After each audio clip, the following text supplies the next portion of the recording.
So let me ask you something, Jay, because you've made this clearly detailed study of the history of imagination, and imagination leads to innovation, and innovation has been at the core of our conversations for the last couple of days.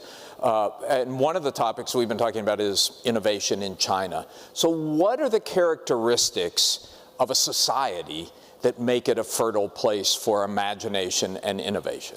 Well, innovation is about rejecting the old. It's about saying, I have a new idea, right?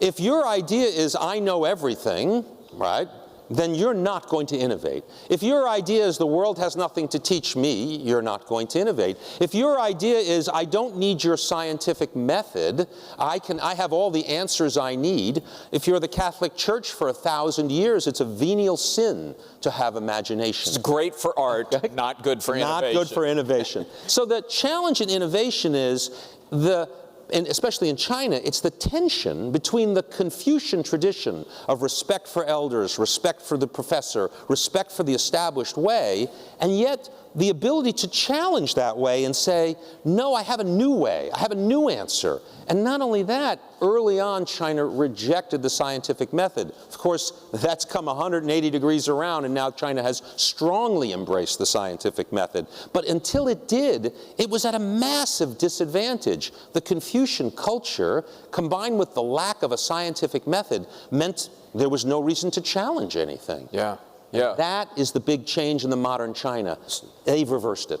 So you're now seeing, in spite of the Confucian values, innovation happening here. Yes, China has enormous challenges with innovation. They have a deep respect for grades in schools. In the West, you know, we often have a phrase, those that can't do, teach.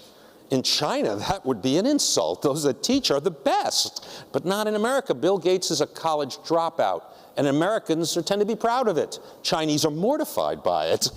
You know, China has other challenges that make innovation difficult. Jack Ma talked about, don't please your boss, please your customer. Yeah. Americans have always pleased the customer. They understand the customer is in charge. That's a relatively new idea in China. So those are drivers. China is fast to adapt, fast to learn, and especially in the modern environment, extremely aggressive in using science and technology.